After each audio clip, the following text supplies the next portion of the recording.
Inside Story Uganda, real source of political updates.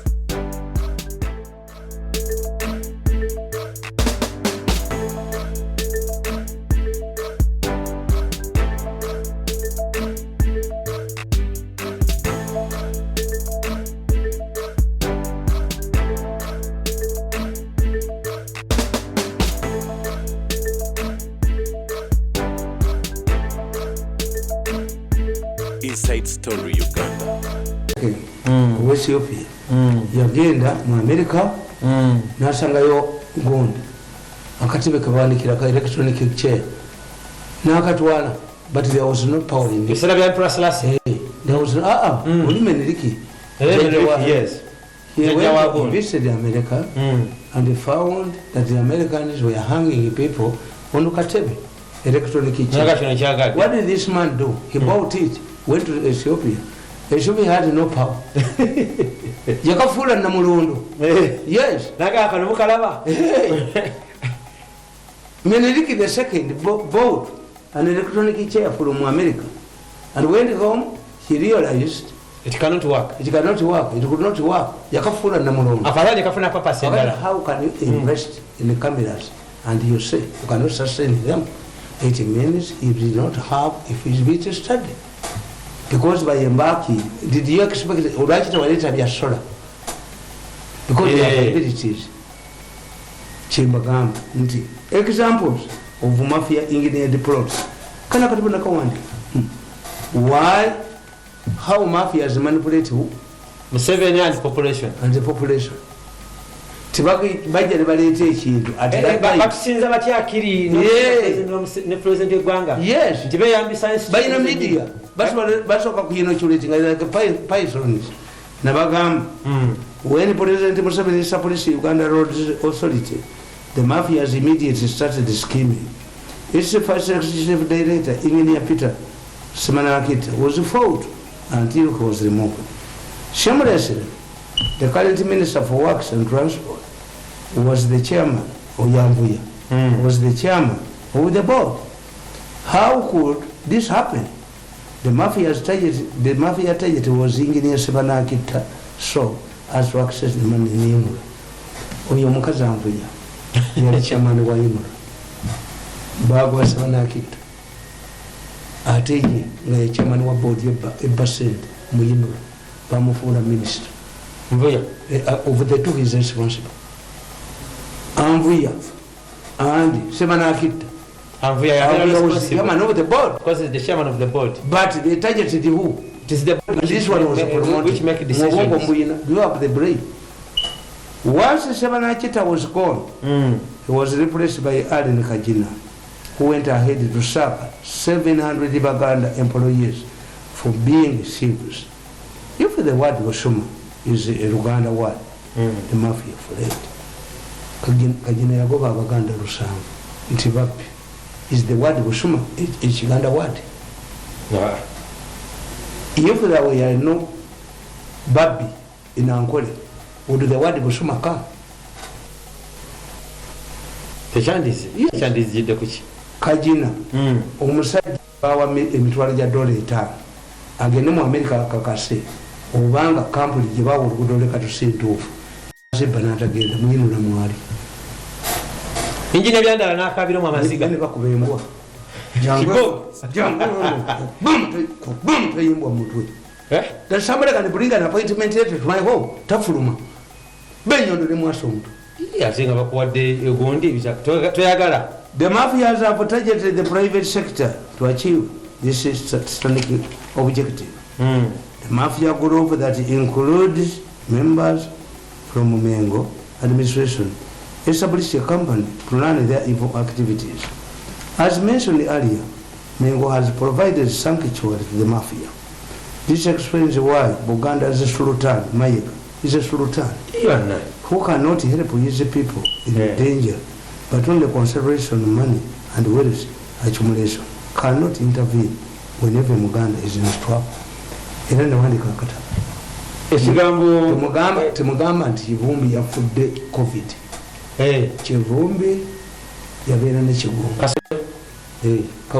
kagolera yabeera n'ekibungo feera time a humble man Kivumbi yafuuka permanent secretary nga talina masters degree katese obuvu Amelia kyambadde ne bagimuwolanga mu magye Kivumbi ne bamugoba mu judiciary nti yaguze ekintu kya toilet mu Lusani auditor general Muwanga bali munoonya Muwanga bajja muno Muwanga has been used for many cases musajja muga nti sultani Mike is a sultan si kinene nnyo ekyo sultan anti tulina amiri tulina sultan ne khalifa banjawo Mike is a sultan once a month ata mutadde mu amiri is a practice whenever Muganda is in trouble nawandika ku Mike is a practice face well into ekiganda proverb the one is so with the obuyambi ati wavudde yabatemu which is translated that you may expect to see people who will save you only to see Maiga bakubye bannasa bakuba bakasudde bakuba ba do you see Maiga raise a finger Maiga is a sultan. This is what baffles many Baganda. Take for example the younger woman in the investment authority Evelyn Aniti when the mafia has confronted her and described her as a mentally unsound woman who deserved to be taken to Watabiki. In the same way, smeared me while I was still the presidential police secretary and spokesperson. This woman, Evelyn Aniti, staged a spirited fight and invoked her tribal links. Her tribesmen came to her rescue. Eventually, the mafia gang, including the Attorney General and the case Mukakanishi, backed it down. How can a minister describe another minister as being insane? This is the arrogance of the highest level. Ridiculing the innocent victims is a tool of the mafia gang to incite the victim. How can you say, a man who has delivered a dedicated spokesperson of the president, the longest spokesperson of the president in Uganda's history? Asada abana bawerera basoma yakala 5 billion as a truth temwe ngwa sinza genda eriyo jirikiti basula konvo amana tededi do sinja genda ku jirikiti nakuga SK mbuga SK Kabanga Lambuga is a private businessman dealing in the estate business. The mafia plotted against Mbuga. I've already pointed out that the mafia gang established a company that ensures banks and companies collapse in order to sell the assets. Abavuka b'emmeko balina ekikampani Bank of Uganda. Oyo omukazi Bugulu woman one day will be arrested. Bugulu woman oyo yatundibwanga banka ku ssimu bajja mukwata tujja kubala babalina amaduuka nti abakadde nga babaleeta ekyo bakikola batya bamafia tebabeeremu ate omukazi oyo kyebamukola bagamba boodi yatuula negamba nti emugobi taliddeyo kufuna mulimu nga sente agenze nazo yali yesimbiwo n'entungano to follow up people muti kubala banka badduka muligamba nti akasajja kayogeranga nga ali ku kabanga lyakaddiye mukazi muteeka mu kizindala ayogere banne ababbanga sente that Bugulu woman to sell banks on the phone. Ekyo nakyo kyafaayo kyali mu Uganda wano bakyogerako yabadde yesimbyewo yabadde sebagenze entu ate bajja mulonda bagoba kasekende omuganda yagenda sultani tanyeze sultani tanyega yes sultani mitabale byogera bisosola sultani tanyega no katikiro can be a tribalist tribalist no oyogera kituufu enipakiti ya mumuwa popular inankolera nile Buganda okyoba badde tukimanyi naye akoze kikyamu omwogerako yes nabo banyigirizibwa amatu omuntu n'agatwala enyama n'agitwala yabaki amaliba gagula amaliba basajja balaba bagamugobaamu amaliba gagula sente naye bagamba temugezaako kulya ennyama eva mu kabasi abadde muki ng'akolagana n'oyo neŋŋamba nti awo kati batekedde okubawo olutala nemubba n'ennuuni saabajoozi everywhere alinga musana alinga soda paka bali mukwabo nkugamba ani anamukwata the mafia with their members in the Mengo administration who usually take advantage of the Kabaka plotted against SK Mbuga. Robert Kabushenga, with the new vision and Bucket, working with his colleagues who happened to be lawyers in Mengo, started a negative media campaign against Mbuga. Hey. Bato yatandikireyo Mugambi batekawo ekikampuni kirimo bavuka b'emmengo baloya bekukumi nekendi boogera basajjamu makubi yayajjana mukabaka alese biliyoni kiyajje wa Mandela nakuba makubi yani muzayo n'obukotikoti bwe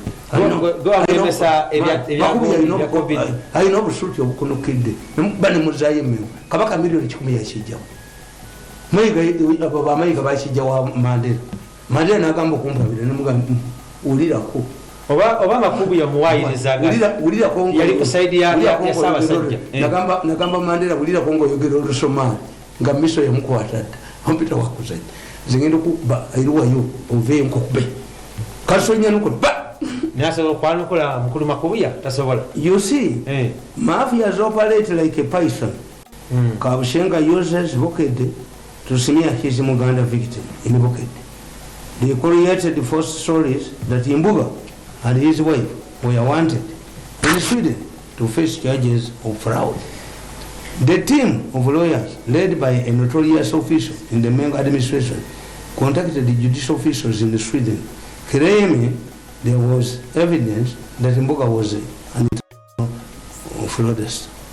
Bukede published several articles exposing Mbuga's wealth, forgetting that by the time Mbuga acquired the said wealth, there was a dispute in Sirongo. The mafia team moved and enrolled the services of Yeso chief Kanobagenda Kaka. They did this to justify their mafia objective, like I earlier mentioned, that the mafia used state institutions to legalize their agendas and to intimidate anyone who would want to rescue the victims. Bukede newspaper carried the articles justifying Mbuga's illegal, in inverted commas, arrest, illegal arrest and extraction. The mafia team, led by a notorious member of the gang, who is in the Mengo administration, wrote to Sweden authorities to grant them permission to sell Mbuga's properties. However, they had never very quite a clue. Could be a Muteka which in that. Waka was saying, Muteka which is in the Bogera. Pastor Bogera. Muteka which is in that. Mudam Musa could be Muteka Mumutum.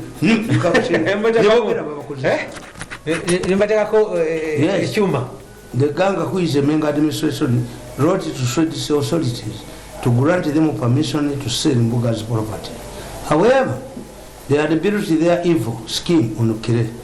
They forgot that they successfully grabbed people's property here in Uganda just because they have control over the judges. Kumanya assets za banka zonna nti abavuka b'emmengo be balina kikampuni ekyebba abantu assets za Greenland ziriwa kubanga njiboogera ne badduka sultani alidduka nabo abaganda bajja bakuba bava nzimba yangu tuyina kwe tuyita liquidator liquidator bankaweebwa atunda assets ne basasula abalinamu sente soka miliyoni esatu banka ya Uganda kyeyina liquidator kati banka ya Suli bagiwa receiver. A receiver is not a liquidator temubyawula. A receiver means banka esobola okukola nabako sigala ekola naye omukazi ow'olugulu oyo bwe bali bikwata bali muse oyo omukazi ow'obugulu balina munnaabwe waliwo munnaabwe munnaabwe kyamani w'abamafiya yakola pusinzi ne bamudduse mulago kati bayinza okwogera mbu yafudde kobi nedda yatidde ku muntu atalina sente zewajja ekyayina omukyayina yatemye omukyayina ate omukyayina yatemye alina kampuni yamanyi singa njogera nze siboogera n'amanya gabwe siboogera because abo nogundi niba na Uganda kyakati banakwera nako kimala kubanga olunaku lumu babba sente bali babatwala emanira nga sente bazibikwa kawo nembakubira essimu nembaga nti the moment you arrive in Manila you are going to be arrested. American CIA has sent people in that bank to disguise themselves as bank managers. Any Uganda who goes to Marina will be arrested. Tewagenda mbayamba nabayamba nabagaka samuyingire Manila mu bank kati waliwo omubbi yagenda egende Malaysia okujjayo sente mu kagundi ka ATM ekyuma nekikalya you are wanted yotema n'omutwe gwe okumulinga ebuloka n'akomawo wano n'omutwe teri yansonga mu lugala ayina mirembe ati kijja basonyiwa naye ne bannayuganda balina okuvayo okwelwanako kubanga kireka balemereddwa era abesigye bagambye bakyejo nnyo tayinza nakubasaasira besi ayagala abantu besi ayagala Museveni ateekao totoloko dawuni abantu bayiwe mu luguudo yagambye tajja kusaasira muntu yenna psychology besi kati yadda bugezi nkugaa nti besi yali ku perolo ya Museveni why naye ate mugezi alina obukyayi anga nti besi walitoyinza goba mukazi omukiiza Kiza. Yes. Kituufu. Kiza had an infectious smile. Nti gwolwaki olowooza badde abakazi abalungi ne babateeka kulisa kwata region yona nagizinga kwat naginyweza akazi kalungi bwe kati tekavuma tekakola kikasaba esi yakubaana Kiza naleeta omunafaati namba lujega naleeta omukulu w'essomero heri Misiri but you see kyafwa in fact naye yabagambye in Japan bannayuganda banafu nnyo balewedde okwelwanako tabasaasira Museveni kwakulera myaka 35 ekibiina mu Japan Democratic Party kimaze mu buyinza emyaka 5 you know what it does buli bateekawo okulonda kireeta abawala abalungi ne basimayiringa kyobalaba ne babigula nabagamba nti ba musicians abo kyobalaba batawanyiza why the younger people want teri mukazi mukadde agenda kuddayo kuwangula kalulu nabaga nti omukazi tafaanana kifaananyi ki abakazi bonna ebifaananyi byebakuba bajja ebyabuto computer manipulated era bw'okwana omuyimbi nogenda n'okwana omuyimbi bw'okwana omuyimbi alinga mbuzi ya mu kisenyi embuzi y'omu kisenyi bw'ogendayo nobaga nti abaaba njagala mbuzi ya ddungu te erimu ebiddugavu n'ebyeru omwana agina taliiwo komawo esaawa 10 bo bagipainting naye bagiteeka ku motoka enkuba n'egikuba oba nogenda odduka kati abakazi ba Uganda bonna tebafaanana bifaananyi byabwe nakibamu akeeru abo abo abayimbi abo nti okwanya muyimbi n'omuntu aleega balinga luwombo bomusumulula odduka si yeye these musicians yamwanyi mubera mu bbiri why is it every musician woman looks beautiful mutwaleko omusumulule ojja kudduka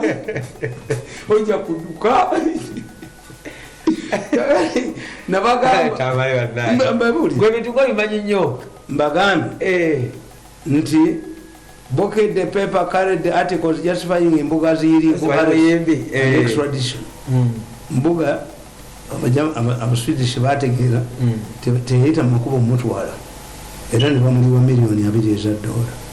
The mafia team led by a notorious member of the gang who is a member administration minister wrote to Swedish authorities to grant them permission to sell his property. Omanyi mpanga yali wa mukula okimanyi nti ate Lukwago yali loya wa Haji Nadduli basisinkana omusajja omusiramu ayinza agamba atya nti nawola omutemi w'embizze sente baba basinkanawo kukubo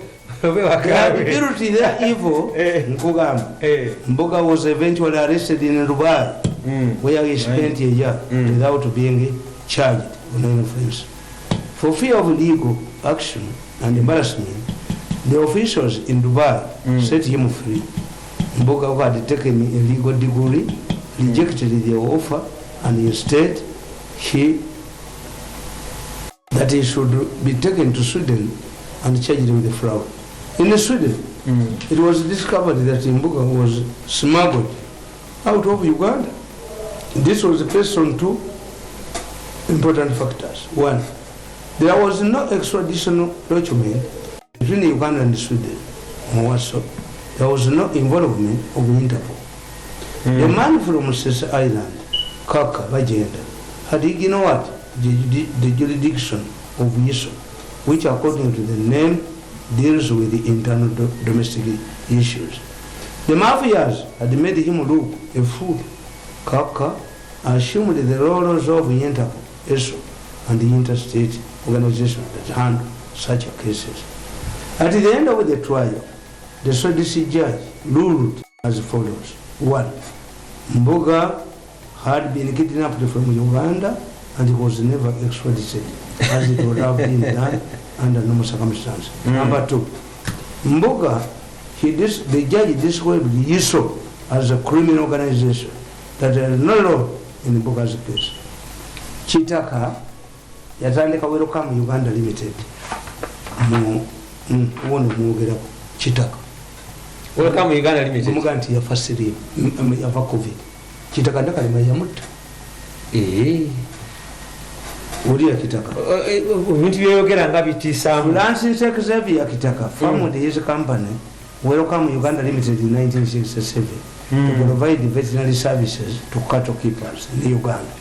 It should be recalled that at this time open corruption had not eaten our society. Therefore, Kitaka's company has survived all of these years because it delivered quality services. There exist similarities between a headmaster, a businessman, and a veteran driver sailor. Although it takes tests and exams for the headmaster to determine the performance of students, the businessman can quickly understand that his products have been rejected by the market, judging from the sales. The same applies to drug manufacturer. The users can quickly realize the effectiveness of a drug and decide to either buy or reject it. It is a common practice among Ugandan mafias to monopolize business. This is why when one is described to invest, when a valuable product from fish called enuni became a hot item in the international market, the mafias pulled the excuses to control Lake Victoria. When the mafias realized that the government had allocated huge sums of money to livestock farming, the mafias plotted to remove Vincent Sempija from the Ministry of Agriculture and Fisheries. Reports were published in the mafia-controlled media, New Vision and the Bucket, claiming that cattle were dying in Intoroko district. Roasted meat, Umuchomo, sold by roadside vendors, was destroyed, while the photographs of dying cattle and the Impotent Valley dams were splashed on television. Bucket. All of this, however, was a part of a malicious campaign intended to remove Sempija from office and replace him with a member of the mafia group. All of this failed. One would ask why couldn't district authorities intervene in Intoloko and provide water for animals. More so, Joy Kabas, as a junior minister, would have intervened since it is her role as the one in the charge of animal husbandry. It was at this time that Kabas led a team of officers to Botswana, ostensibly to consult on the way forward, since Botswana is one of the leading exporters of animal products on the European market. However, since all of the mafia-oriented programs are based on deception and excuses to steal government funds, this was no exception. The real motive was to get money. When they arrived in Kabalode, they were advised not to buy bulls, but semen.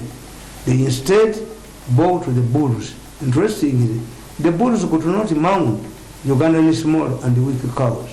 Their real intention was not to improve the quality of livestock, but an excuse to steal government funds. They succeeded in this and bought 2 bulls at a cost of 8 billion. When the cost of transport was added, the total cost of bulls rose to 10 billion. No one can tell where the 2 bulls are. Kano kabi olunaku lwaleero lowooza okusoma kubadde kulungi nnyo kubanga budipulemeseza bagamba bampa ekyapa balwana mulemeseza ekyapa kyamala emirundi bonna nga nabuzeemu badduka ate mbutundu olwaleero tulina bitukize byanjawulo nnyo bamafia ba covid-19 omwami tamali abawandiikako dda mwaka 2020 nembagamba yakajja batta abantu enseekankane nnyo olwaleero you have 7 plants of oxygen. You are not talking about that we had an existing one. Kati balina kubbiramu oxygen naye eno kampuni tuteekawo kampuni musanvu. They are talking as if kyajjanga kinga musota. Didn't you know when you produce enough oxygen, where are the ventilators? kibunomu kyajjabuze era twakimanya nga badde bali balungi nnyo okuva gye tutandikidde akalolo kajja